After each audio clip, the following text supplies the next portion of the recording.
Hello, welcome to episode 32 of Final Fantasy XIII. In the last episode, we proceeded down the final run towards the bridge. In this episode, we're going to go into the bridge. And I'm going to change my mind about switching paradigms and battle teams. I honestly think I do have a better team than these three, although these three are going to be through most of the rest of the game.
Been looking for you, Nabat.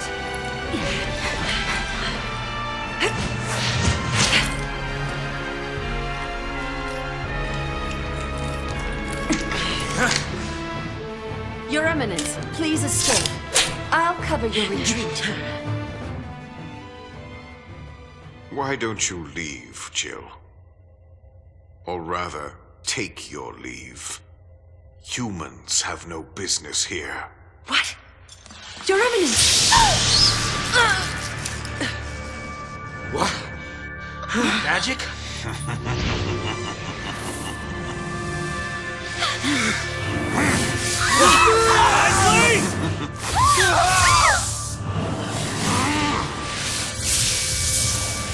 Monster! People are not yours to use! What else does one do with tools?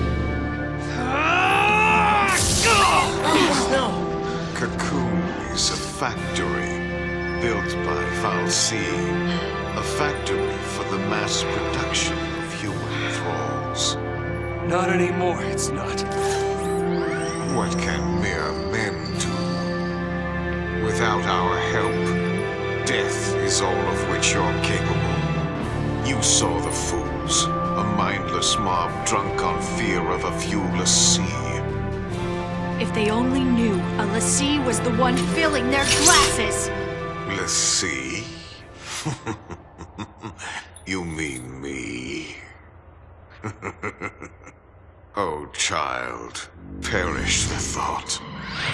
I am more than that! I am Fal'Cie. My name is BARTHANDELUS, voice of the Sanctum and Lord Sovereign of the Cocoon Fal'Cie. Your kind feared the darkness, so we gave you light. You begged us for the purge, and did it not come to pass? Now you spurn our counsel. You must learn your place.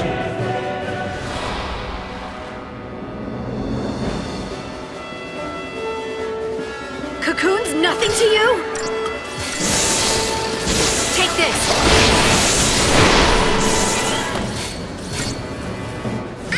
You're going down!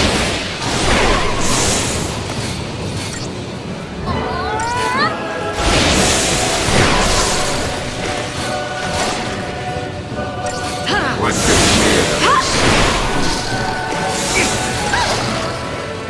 You're going down!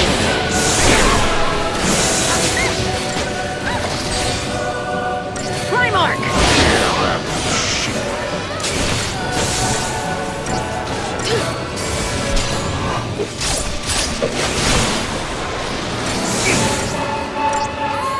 This is the power of sea.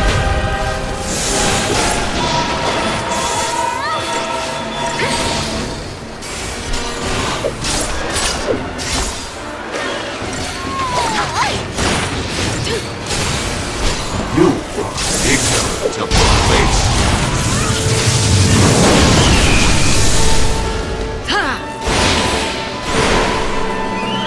This is the power of sea. You're open!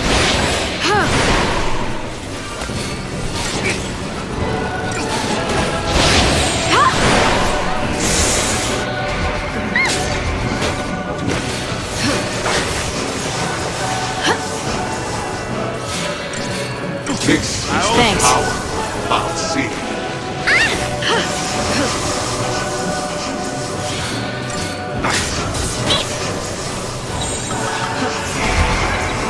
Fearless. You're going down!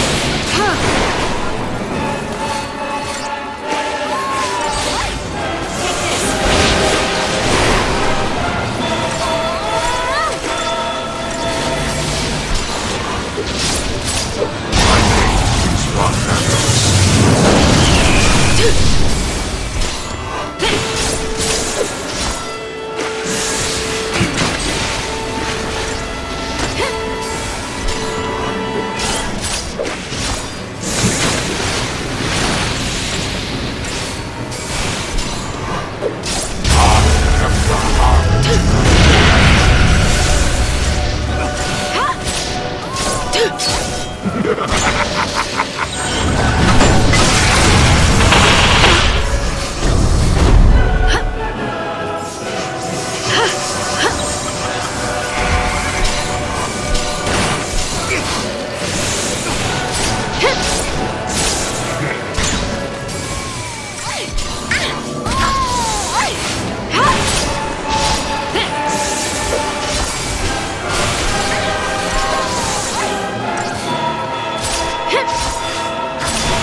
You will taste agony.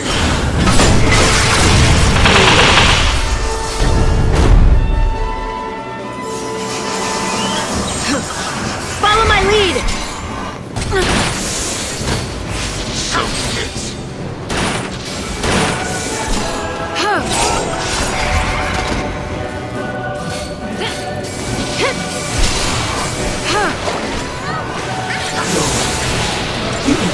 Yield.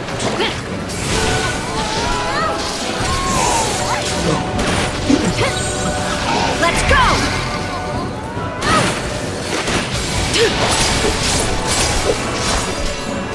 Witness my power.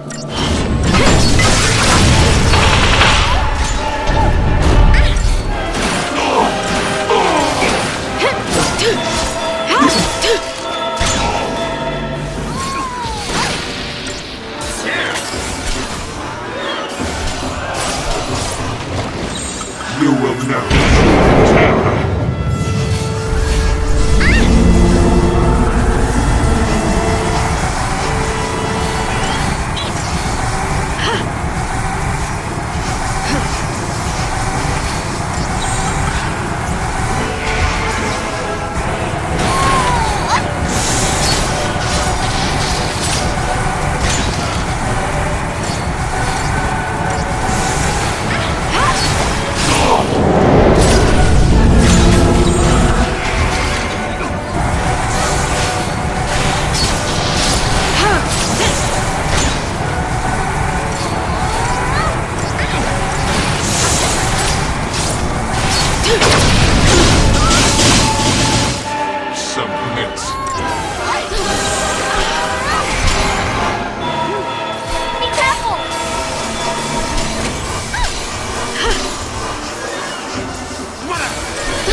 Thank you.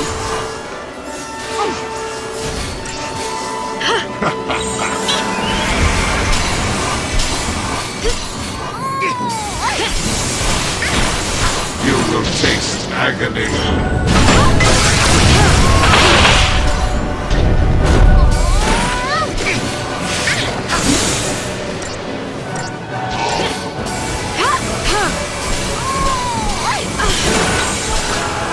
Take down you! Ultimate Army.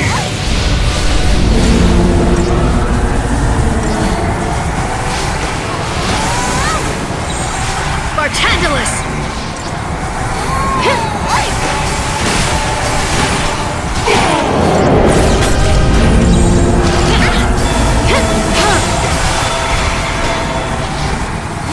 Thanks.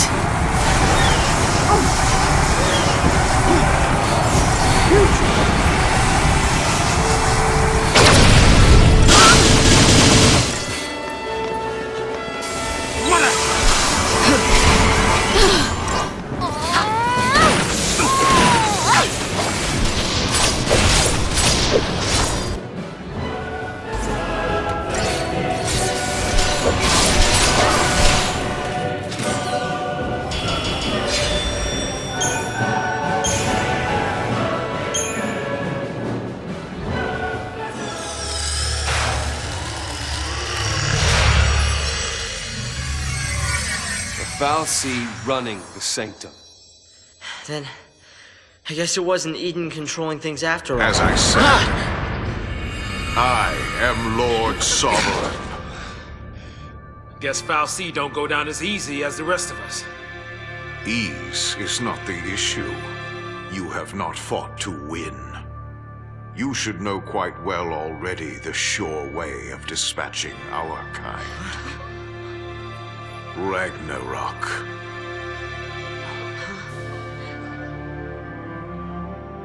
What's Ragnarok?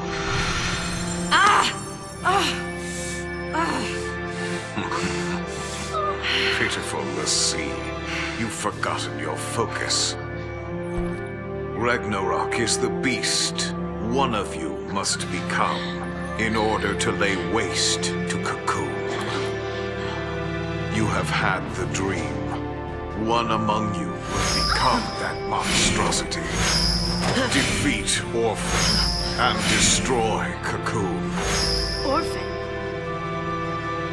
The font of Eden's power. Orphan fuels Eden with strength, and Eden in turn sustains you and the rest of our kind. Destroy Orphan, and you'll release a force such as this world has never seen. Cocoon will be torn asunder. So if I did that, destroyed Orphan, Your focus will be fulfilled. So what? Who says it has to be? Sarah asked us to save Cocoon before she turned to Crystal. Save it! And that's what we're gonna do. Sarah was trying to tell us how to complete our focus, and we have...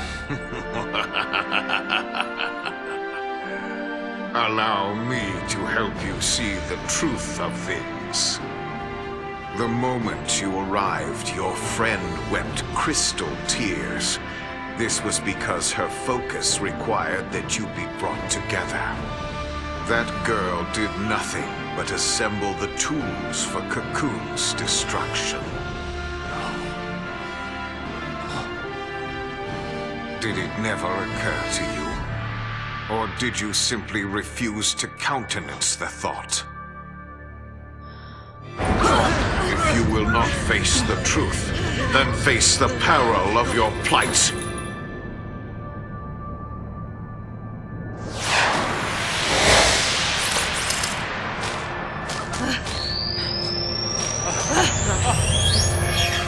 Run, let's see. See how stark reality is.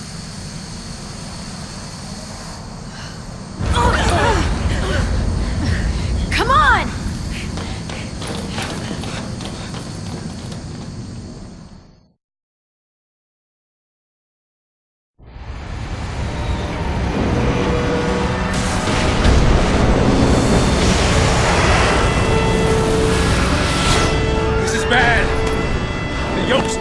knew it was a trap!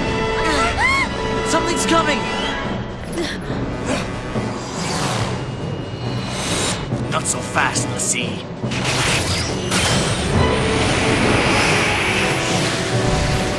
Hang on!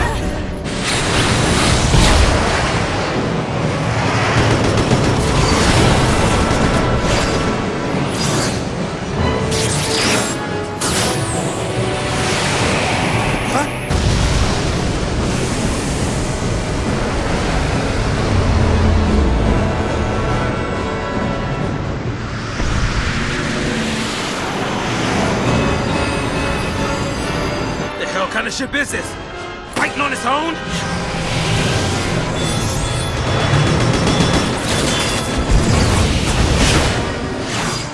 Clever, aren't you?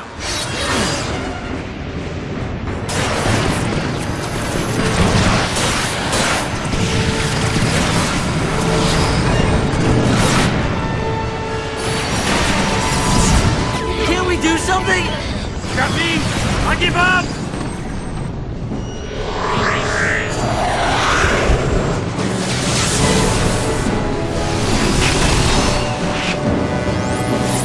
The shield!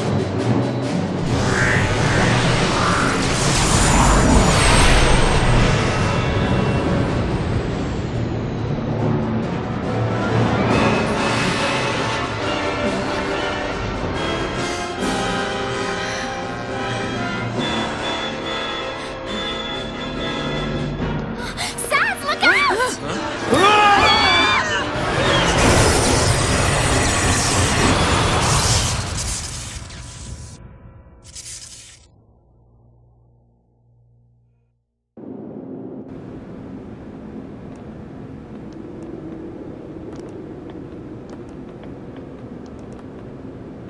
Where are we? Looks like a piece of pulse. Pulse? What, you mean like the Bodum vestige? Something like that. It's close to Eden. Yeah, well, what I don't understand is after the purge and all that Lassie paranoia, why keep a chunk of pulse under the floorboards? Is this what the Primarch wanted us to see? A place for Lassie to accept their fate. Do you really think our focus is what Daisley said it is? You mean become Ragnarok? Destroy the Foul Sea Eden and shatter Cocoon. That's what the vision's telling us, more or less. So, we're back to square one. Out of luck. Mr. Hero! Cocoon calling snow!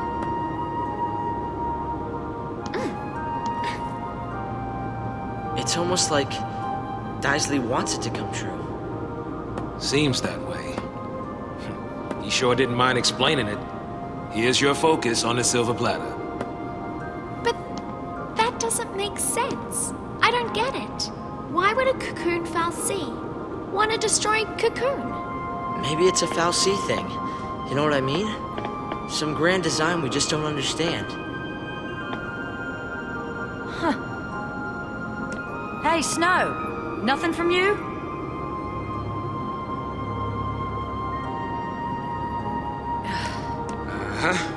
So, this way?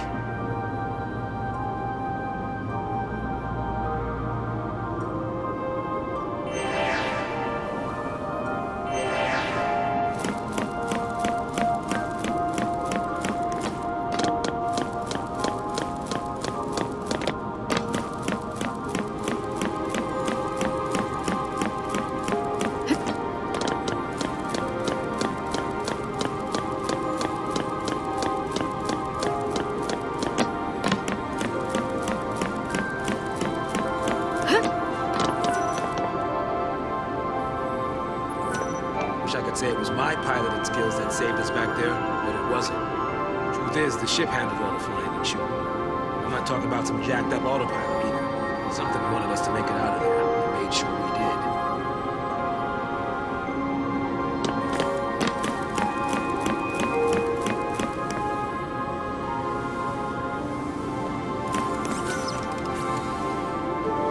Alright, I'm going to end the episode here.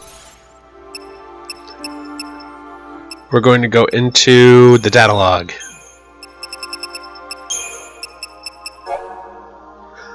To the amazement of the lessee, the Primarch reveals himself to be a fal'Cie whose true name is Barthandelus.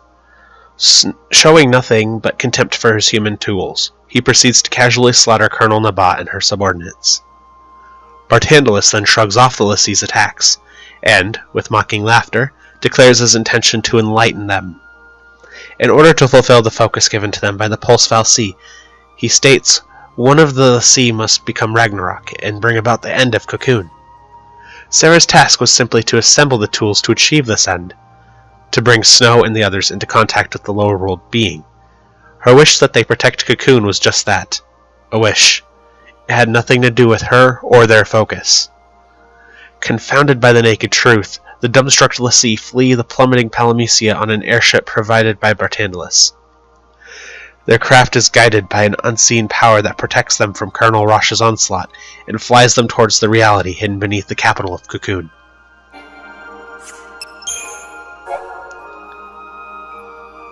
Shortly after their reunion, the lessee's newfound conviction is shaken by the fal'Cie masquerading as a human Primarch. If what Barthandelus says is true, then their focus really is the destruction of Cocoon. One of them must become a beast from their vision, and doom the floating world to annihilation by killing the entity that keeps it aloft, the being known as Orphan. But does Barthandelus desire the destruction of his own world? Why else would he explain their focus in such detail? The lessee cannot fathom his true intent, but there is no denying that a power beyond their understanding prevented that demise. Their airship flew with a mind of its own, evading Rosh's attacks, and bringing them to this place, a sprawling relic of Pulse architecture nestled right beneath Eden, the capital city of Cocoon. Each of them feels lost and confused, but Snow, in particular, seems to have been hit hard. Believing Sarah's wish to be his focus is what kept him moving forward all this time. Now that he has learned that she too was an enemy of Cocoon, the very foundation of his belief has fallen into ruin.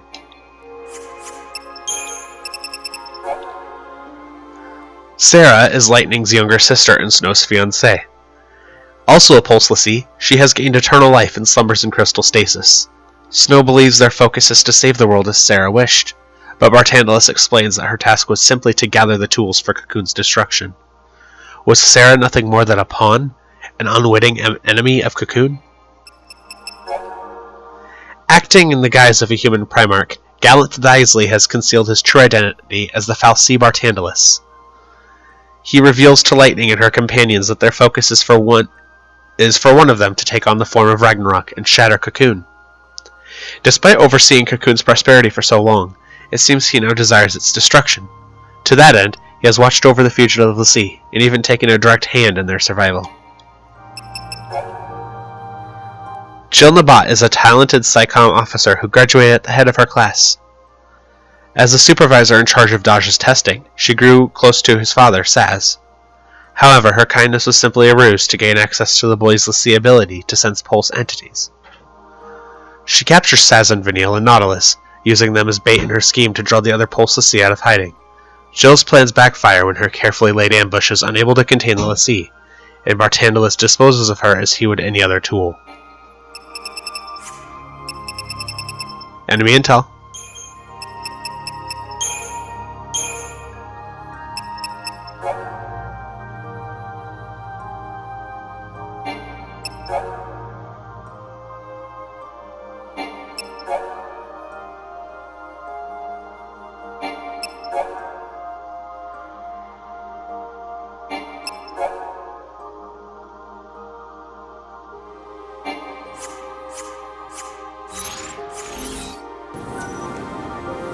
I'll see you guys in episode 33 when we continue into the Pulse building.